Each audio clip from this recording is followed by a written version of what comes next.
Hello बच्चों, कैसे हैं आप लोग। आज अल्कोहल फिनॉल ईथर का लास्ट वीडियो बन रहा है। एक मिनट, तार फंस गए हैं। लास्ट वीडियो बन रहा है। इस वीडियो में बेटा हम देखेंगे आज केमिकल प्रॉपर्टी ऑफ ईथर। ठीक है, प्रीवियस वीडियो में प्रिपरेशन ऑफ ईथर पढ़ा दिया गया था और अब जो टॉपिक है, लास्ट वीडियो है, मतलब अल्कोहल ही पढ़ाया गया, उसकी प्रॉपर्टी, फिनॉल पढ़ाया गया, उसकी प्रॉपर्टी, फिर अब ईथर पढ़ाया गया और ईथर की प्रॉपर्टी। ठीक है, तो बेटा ध्यान से देखिएगा।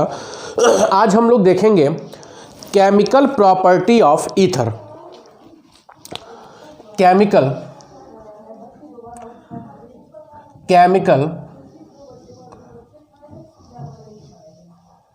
Property of ether. ठीक है, नोट्स आप बनाते चलेंगे, काफ़ी इंपॉर्टेंट टॉपिक है कंपटीशन के पॉइंट ऑफ व्यू से। बोर्ड में तो बहुत कम पूछेगा यहाँ से, सिर्फ विलियमसन सिंथेसिस ज़्यादा इंपॉर्टेंट है जो मैं पढ़ा चुका हूँ यूपी बोर्ड के लिए। ठीक है, जिसको आगे अच्छा करना है वह वीडियो देखेगा, जिसको बोर्ड तक ही खा के मस्त हो जाना है वह नहीं देखेगा, हल्का फुल्का देख लेगा। ठीक है, ROR क्या है? ईथर है। इसके रिएक्शंस को हम 3 पार्ट में बांटे हैं। इसके ऑक्सीजन को बोलते हैं इथेरियल ऑक्सीजन। ईथर के ऑक्सीजन क्या बोलेंगे? Ethereal oxygen. ठीक है, यह क्या हो जाएगा? Alkyl group. यह भी क्या हो जाएगा? Alkyl group. बात समझ में आ रहा है? अब ध्यान दो, एक एग्जांपल एक समझते हैं। CH3H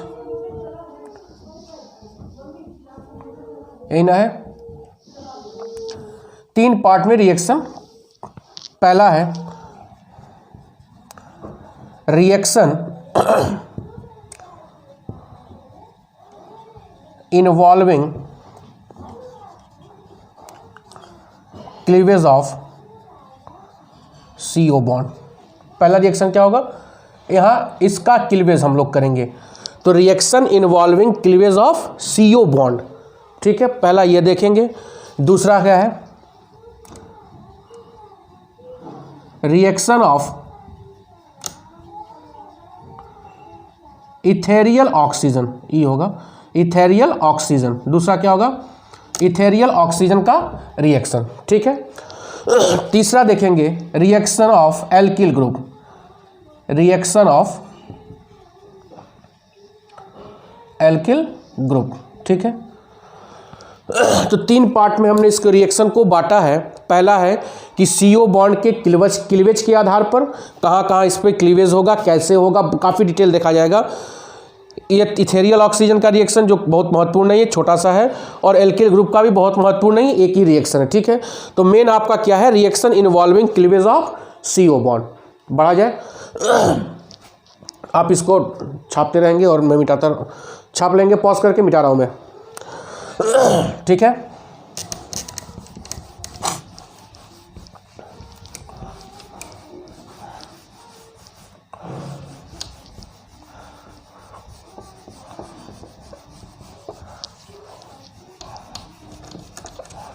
सूख जा रहा है ये और जम जा रहा है जाड़े में। अब ध्यान दो, पहला रिएक्शन बेटा हम लोग पढ़ेंगे reaction involving cleavage of CO bond. CO bond में मतलब किसमें? ईथर में। ठीक है, आप लोगों को याद होगा SN1 और SN2 का रिएक्शन टोटली उसी पे डिपेंड होगा, क्योंकि हम वेरिएशन काफ़ी ज़्यादा दिखाने वाले हैं। यह रिएक्शन अगर आप ठीक से समझ लोगे तो बेटा आपका काम हो जाएगा। इथेरियल ऑक्सीजन ये सब रिएक्शन रटने वाला बहुत महत्वपूर्ण है नहीं। मेन टॉपिक CO बॉन्ड के क्लीवेज के आधार पर समझते हैं। एक सिंपल ईथर लेते हैं, CH3 CH2O CH2 CH3। ठीक है, die ethyl ether, die ethyl ether. ठीक है, अब ध्यान दो बेटा कि O के इस तरफ भी एथिल ग्रुप है और O के इस तरफ भी एथिल ग्रुप है, मतलब दोनों एल्किल ग्रुप क्या है? सेम है। तो यहाँ पर इसको हम क्या बोलेंगे? सिमेट्रिकल ईथर, क्या बोलेंगे? सिमेट्रिकल ईथर, ठीक है। अनसिमेट्रिकल भी देखेंगे, पहले सिमेट्रिकल की बात करते हैं। सिमेट्रिकल ईथर का रिएक्शन जब हम किसी हैलोजन एसिड से कराते हैं, HX, HBr, HCl, HF, HI, ठीक है, हैलोजन एसिड से कराते हैं तो होता क्या है बेटा, ध्यान देना, यहीं से बॉन्ड क्या होगा, क्लीव होगा। एक जगह H प्लस आ जाएगा और एक जगह क्या आ जाएगा, I माइनस, तो क्या बन जाएगा, सॉरी X, I माइनस ले सकते हो, HI में बात कर रहा हूँ, तो क्या हो जाएगा, CH3 CH2 OH plus CH3 CH2 X। तो जब आप die ethyl ether, symmetrical ether है, उसका रिएक्शन आप HX या किसी हैलोजन एसिड से उसका क्लीवेज करा रहे हो, मतलब वहाँ का बॉन्ड CO का बॉन्ड तोड़ रहे हो, तो आपको यहाँ पर एल्कोहल प्राप्त हो रहा है और एल्किल हैलाइड प्राप्त हो रहा है, ठीक है। क्या प्राप्त हो रहा है,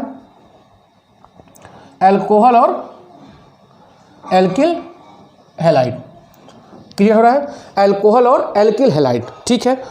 अब थोड़ा सा ध्यान दो, अगर हम इसका अमाउंट एक्सेस कर देते हैं, अगर हम इसका अमाउंट एक्सेस कर देते हैं, जैसे आप लोगों ने पढ़ा था, अब यहाँ देखो, एक मिनट ध्यान दीजिएगा, एल्कोहल बना ना, M स्टार बना रहा हूँ, अब यहाँ एल्कोहल हो तुम CH3 CH2 OH प्लस एक हैलोजन एसिड और लो, तो यहाँ से क्या निकल जाएगा बेटा, H2O निकल जाएगा, और क्या हो जाएगा, CH3 CH2 X, CH3 CH2 X, alkyl halide बन रहा है।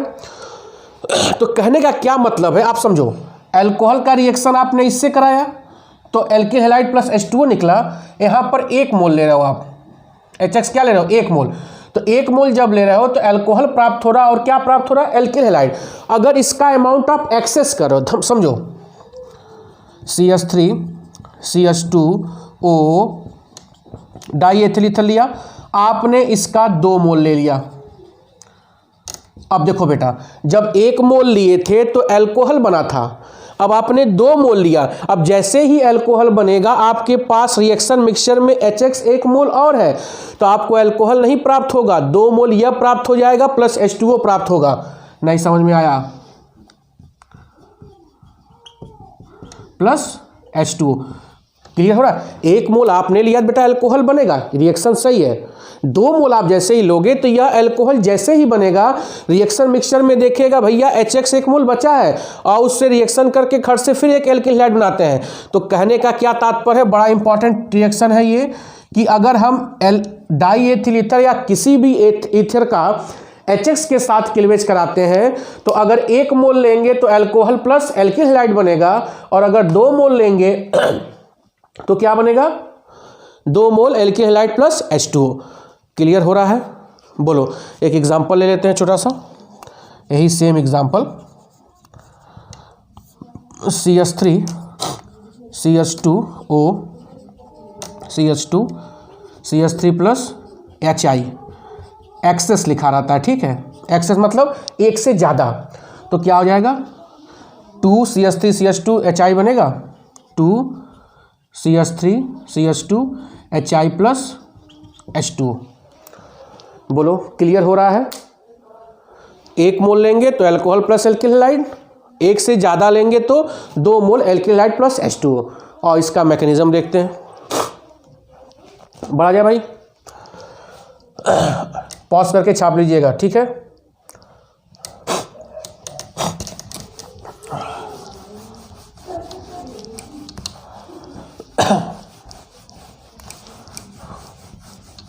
अब इसके बाद एल्डिहाइड कीटोन, काफ़ी बड़ा चैप्टर है, 10 लेक्चर कम से कम लगेगा।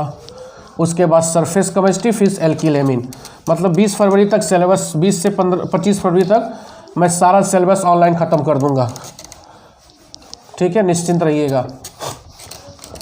और इसके बाहर से नहीं आएगा, नोट्स के बाहर से, अगर आप नोट सही से तैयार किए हो तो गारंटी है। बढ़ा जाए, आओ मैकेनिज्म देखते हैं।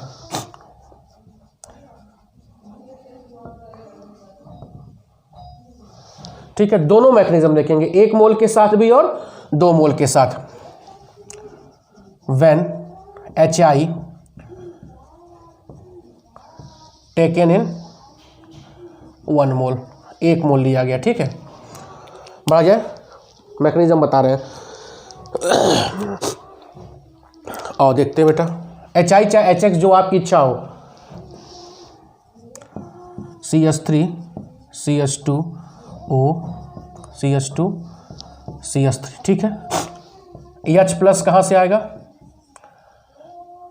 ये देगा H प्लस, ये एल्किल हैलाइड हुआ,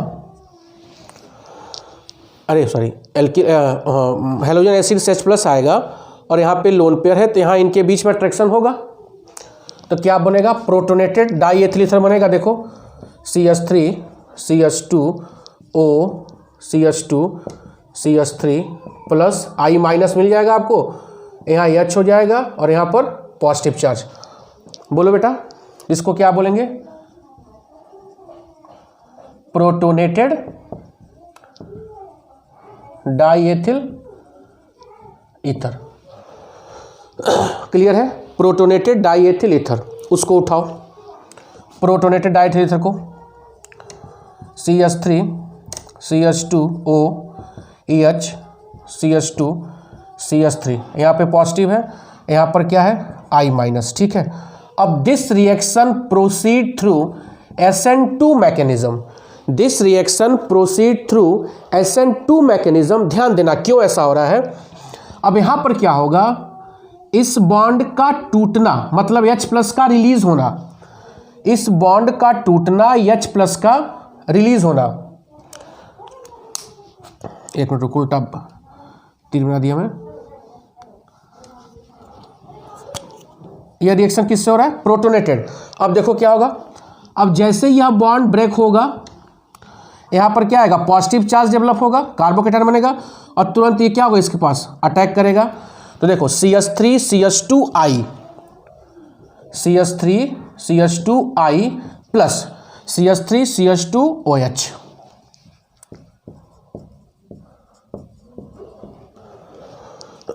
हो रहा है क्लियर, बोलो बेटा।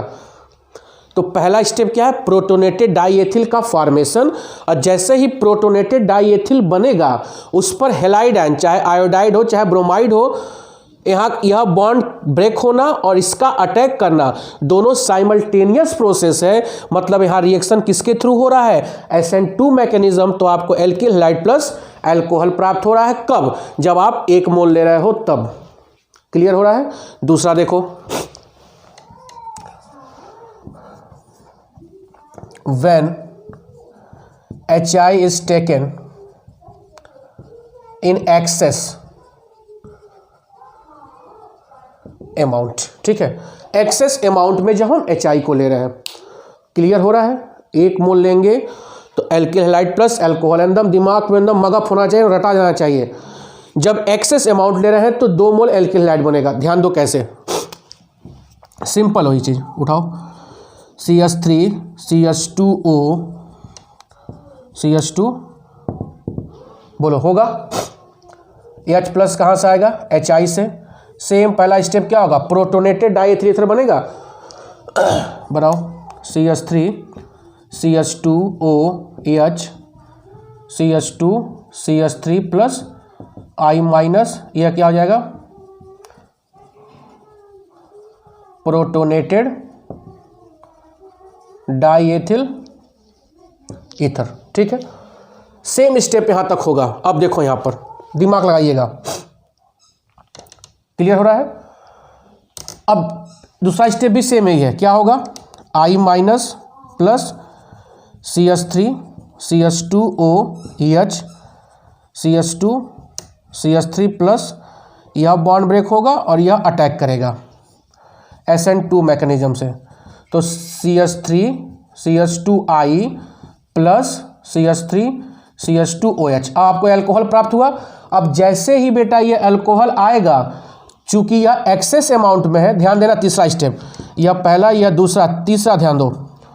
तो यह अल्कोहल CH3 CH2OH, फिर यह H कहाँ से आया है, जो एक्सेस अमाउंट में HI लिया गया है। ठीक है, यह टूटा यहाँ से। अब देखो CH3 CH2 होगा, ये प्रोटोनेटेड अल्कोहल बना, अब plus I minus plus I minus, clear हो रहा है। अब फिर देखो, फिर चौथा स्टेप देखो, यह I minus plus CH3 CH2OH, यहाँ पे पॉजिटिव चार्ज।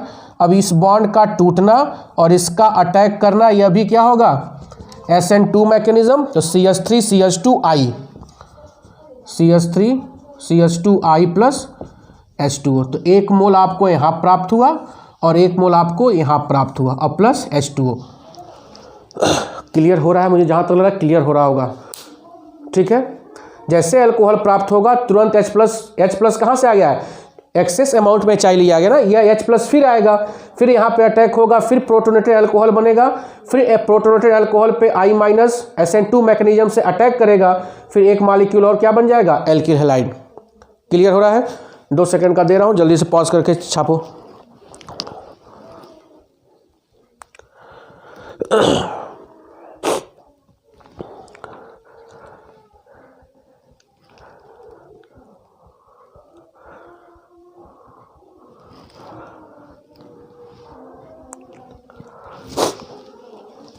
बढ़ा जाए, मिटाऊं मैं अब तो पॉज करके लिख लिए होगे, इसलिए जाता हूं क्योंकि पूरा साफ दिखाई दे। मिटाना बहुत बड़ी समस्या है।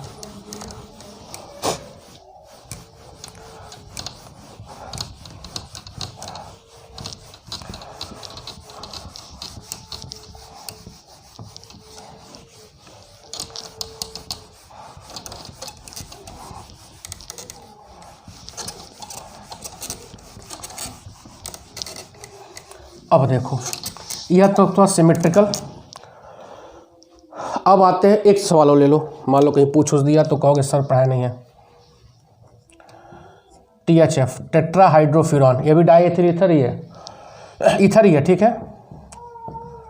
2HI, कितना कार्बन है, 1 2 3 4, यह बॉन्ड ब्रेक होगा तो एक I यहाँ लगा दो, एक I यहाँ लगा दो, I CH2 CH2 CH2I plus H2O। समझ में आ रहा है। ऐसे बहुत से सवाल आपको मिलेंगे, आप कर लोगे। एक्सेस लिखा रहेगा तो 2 मॉलिक्यूल इसमें नहीं है क्योंकि एक ही यह रिंग है, तो इस नाते 2 आयोडाइड जोड़ दिया गया है। समझ में आ रहा बात। और अगर एक्सेस अमाउंट में नहीं लिखा है तो आप उस कंडीशन में एल्कोहल लेंगे और एल्किल हैलाइड बनाएंगे, ठीक है। अब देखो, when unsymmetrical ether is taken, when unsymmetrical ether is taken, symmetrical में तो कोई लफड़ा नहीं था। अब बात आती है अनसिमेट्रिकल अनसिमेट्रिकल ईथर, जिसमें दोनों एल्किल ग्रुप क्या होगा, डिफरेंट होगा।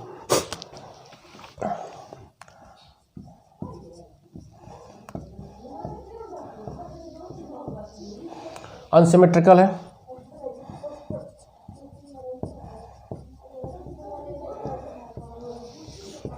यह भी क्या है, अनसिमेट्रिकल। यह 1 डिग्री ईथर होगा, यह कितना होगा, 2 डिग्री ईथर, ठीक है। ध्यान देना बेटा, 1 डिग्री और 2 डिग्री जब ईथर होगा तो उसमें जो क्लीवेज होगा वह किससे होगा, SN2 मैकेनिज्म, SN2 मैकेनिज्म, ठीक है। और SN2 मैकेनिज्म अगर आपको याद आ रहा होगा तो SN2 मैकेनिज्म की जो रिएक्टिविटी होती है वह डिपेंड करती है स्टेरिक हिंड्रेंस पर। किस पे डिपेंड करती है, स्टेरिक हिंड्रेंस। मतलब जहाँ पे स्टेरिक हिंड्रेंस कम होगा वह ज़्यादा रिएक्टिव होगा। तो देखो 1 डिग्री 2 डिग्री और 3 डिग्री, हमको ये जानना नहीं है। अब देखो SN2 मैकेनिज्म स्टेरिक हिंड्रेंस पे डिपेंड है, तो अगर इसको उठाया जाए CH3O CH2 CH3 plus HI, ठीक है। अब क्वेश्चन उठता है HI इसके साथ जाएगा कि इसके साथ जाएगा। वहाँ पे तो कोई दिक्कत नहीं था, किसी के साथ भेज दो। अब HI इसके साथ मतलब CH3I बनेगा कि CH3 CH2I बनेगा। यहाँ पर देखो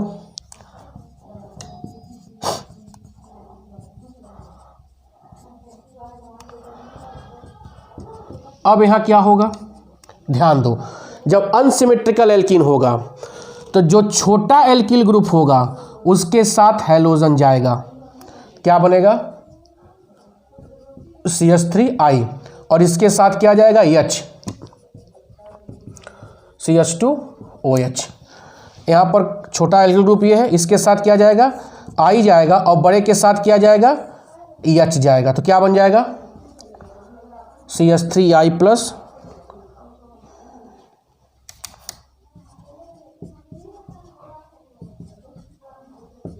अब ऐसा क्यों, क्योंकि देखो बड़ा एल्किल ग्रुप होगा तो स्टेरिक हिंड्रेंस ज़्यादा होगा, तो I माइनस को यहाँ जुड़ने में थोड़ा सा क्या होगा, रिपल्सन फील होगा, और जब छोटा ग्रुप होगा तो I माइनस आसानी से यहाँ पे क्या होगा, जुड़ जाएगा। देखो एक मैकेनिज्म समझा रहा हूँ मैं, समझो मिटा रहा हूँ, ठीक है। यह याद रहेगा कि जब भी अनसिमेट्रिकल ईथर होगा तो हैलाइड आयन हमेशा छोटे वाले एल्किल ग्रुप के साथ जाएगा और H हमेशा बड़े वाले एल्किल ग्रुप के साथ जाएगा। क्लियर हो रहा है, मैकेनिज्म के माध्यम से इसको समझते हैं। मिटाऊं मैं,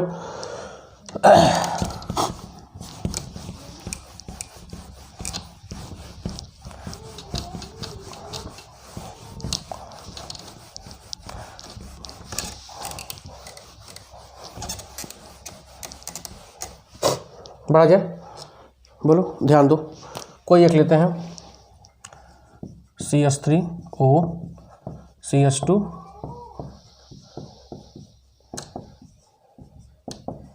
यही ना होगा,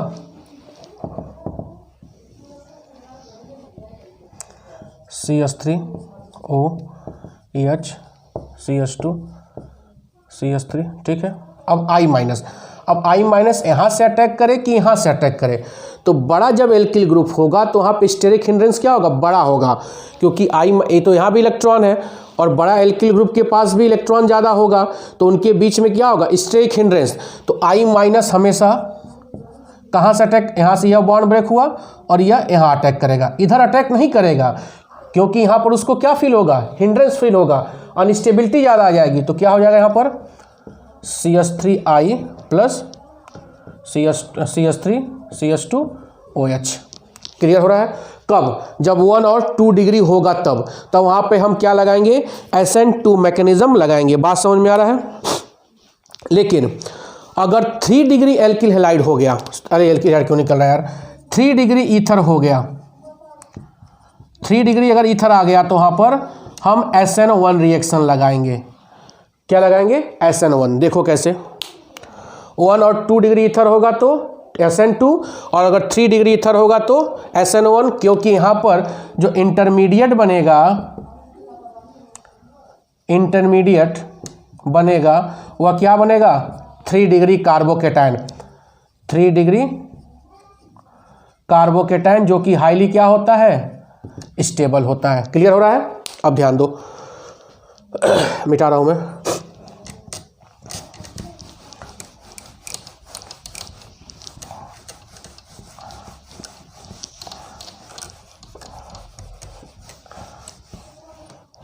भाई समझ में आ रहा है, नोट्स बनाते चल रहे ना आप लोग, बोलो, अब ध्यान दो।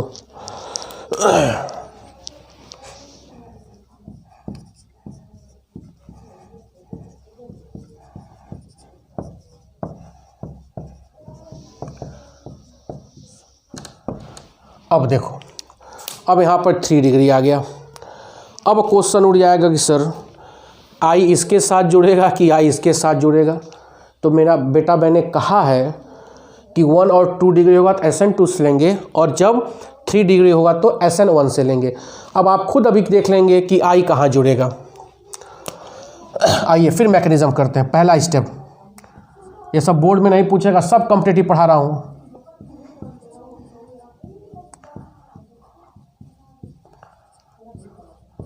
तुम लोग को कोचिंग करने की कोई आवश्यकता ही नहीं पड़ेगी, एकदम गारंटी है, अगर सही से पढ़ रहे हो तो बनेगा। ब्लैक बोर्ड काफ़ी गंदा हो गया है। CH3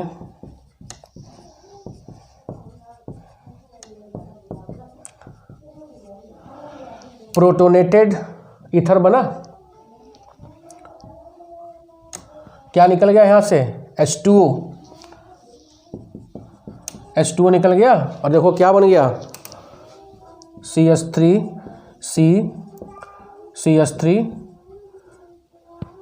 सॉरी H2O नहीं, यहाँ से CH3OH क्या निकल गया, CH3OH, और यहाँ पर क्या बन गया 3 डिग्री कार्बोकेटायन, 3 डिग्री कार्बोकेटायन, उसको उठाइए CH3 प्लस और फिर I माइनस कंबाइन हो गया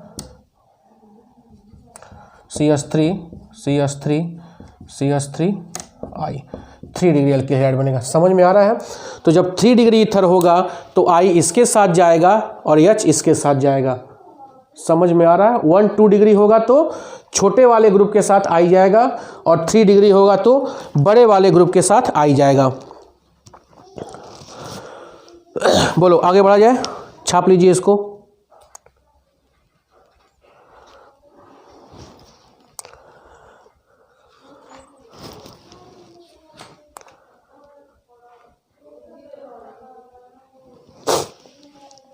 मिटाए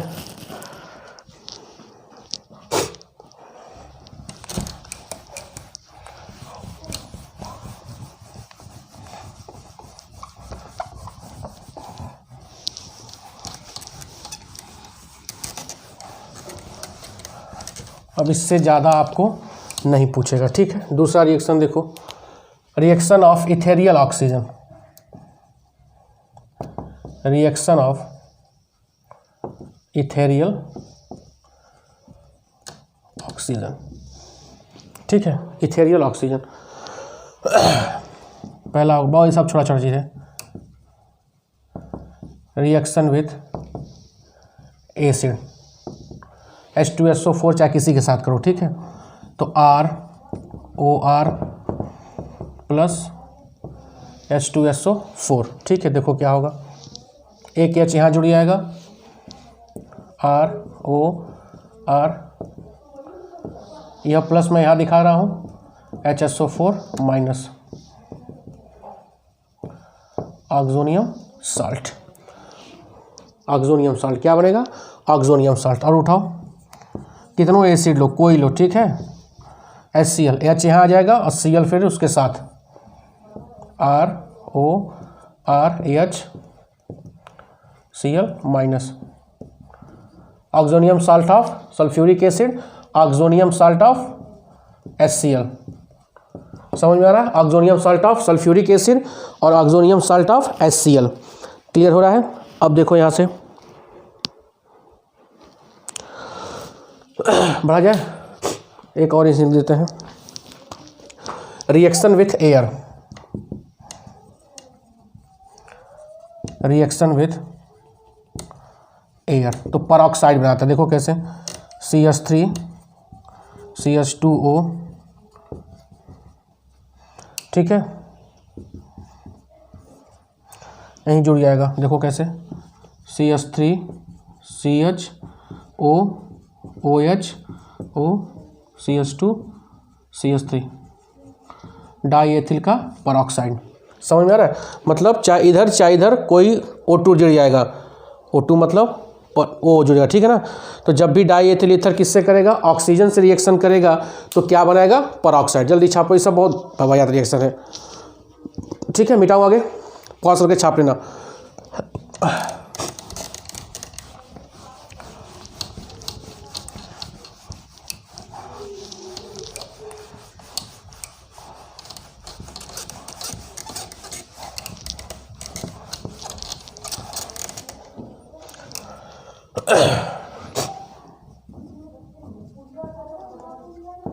रिएक्शन विथ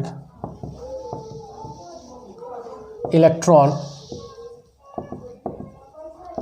डिफिशिएंट मॉलिक्यूल, मतलब जिसका ऑक्टेट कंप्लीट ना हो, ठीक है। ध्यान दो बेटा, ईथर जो होता है act as a Lewis acid, sorry Lewis base. क्यों?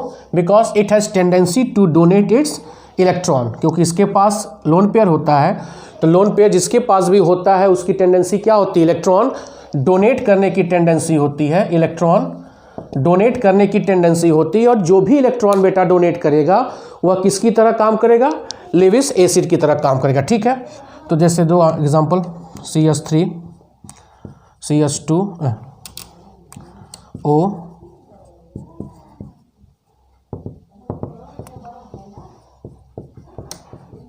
ऑक्टेट कंप्लीट है ना इसका, BF3 तुरंत अपना इलेक्ट्रॉन क्या करेगा, डोनेट करेगा और बना लेगा इथेरियल कॉम्प्लेक्स। क्या बनाएगा, इथेरियल कॉम्प्लेक्स।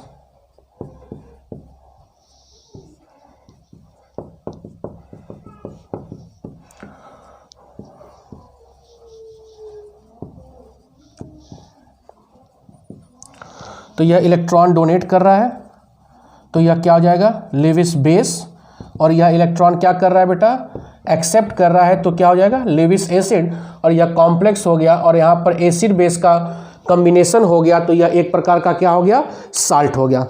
यह हो गया इथेरियल ऑक्सीजन।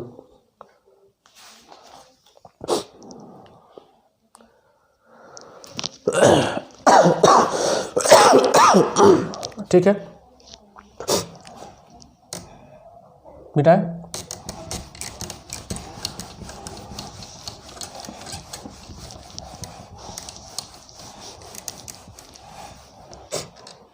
अगला रिएक्शन इन्वॉल्विंग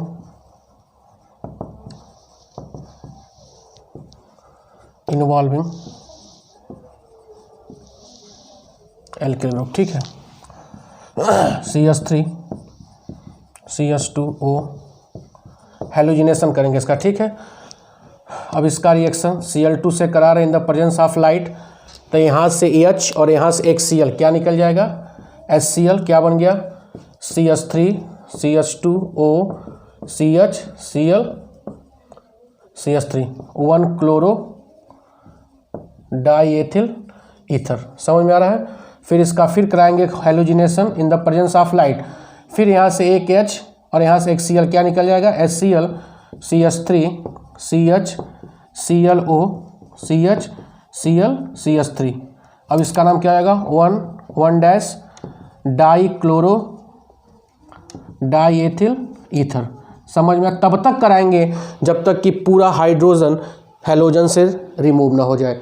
बात समझ में आ रहा है। तो इसको बोलेंगे हैलोजिनेशन रिएक्शन। अब जैसे देखो कितना हाइड्रोजन है, 3 2 5 10, तो सीधे करा देते हैं CH3 CH2O CH2 CH3 plus 10 Cl2 ले लेते हैं, तो 10 HCl निकल जाएगा लाइट की उपस्थिति में, 10 HCl निकल गया, और सब जगह जोड़ दो Cl, CCl3 CCl2O CCl2O CCl3, इसका नाम होगा पर क्लोरो डाईएथिल ईथर। समझ में आ रहा है। तो यह बेटा पूरा ईथर का रिएक्शन समाप्त हो गया। बढ़ा जाए आगे, थोड़ा सा एरोमेटिक का रिएक्शन बता दे रहा हूँ। हो गया,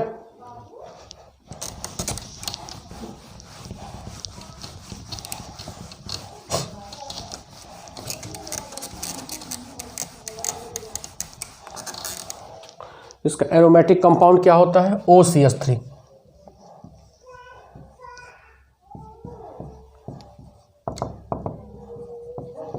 इसको बोलेंगे एनिसॉल। क्या बोलेंगे, एनिसॉल।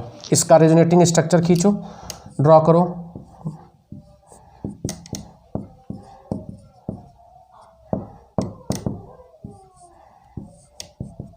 होगा ये सब।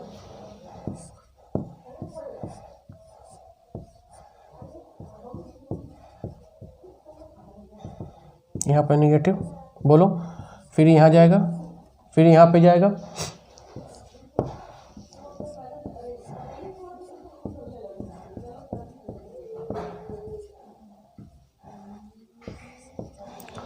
क्लियर हो रहा है।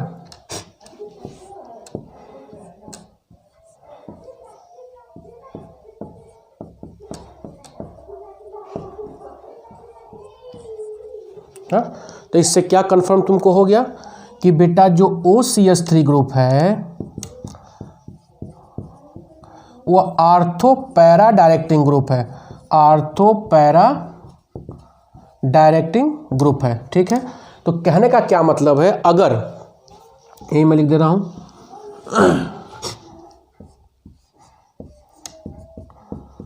OCH3 हो और इसका हम कराएं नाइट्रेशन, नाइट्रेशन मतलब NO2 का जुड़ना, तो कहाँ कहाँ जुड़ेगा, आर्थो पर, और एक क्या प्रोडक्ट बनेगा, पैरा, OCH3 यहाँ पर NO2, समझ में आ रहा, आर्थो प्रोडक्ट अब प्लस और क्या बनेगा, पैरा प्रोडक्ट। क्लियर हो रहा है, फिर कराओ, यही करा दे रहा हूँ, कोई टेंशन नहीं ना है। फिर Friedel Crafts alkylation, OCH3 CH3, OCH3 CH3 para product. Clear हो रहा है। हैलोजिनेशन कराओगे तो हैलोजन कहाँ जुड़ेगा, आर्थो और पैरा पर, करा नहीं रहा हूँ। तो रेजोनेटिंग स्ट्रक्चर ड्रॉ करने से यह कंफर्म हो रहा है कि OCH3 कौन सा डायरेक्टिंग ग्रुप है, आर्थो और पैरा, तो आने वाला इलेक्ट्रोफाइल कहाँ कहाँ जुड़ेगा, आर्थो और पैरा पर। बेटा यह पूरा ईथर की केमिकल प्रॉपर्टी मैंने काफ़ी डिटेल समझा दिया, इसके बाहर से आपका क्वेश्चंस नहीं आने वाले हैं, इसी में घुमा फिरा के क्वेश्चन पूछेगा। ठीक है, अब next chapter aldehyde ketone next turn पे। ठीक है, ओके, थैंक यू।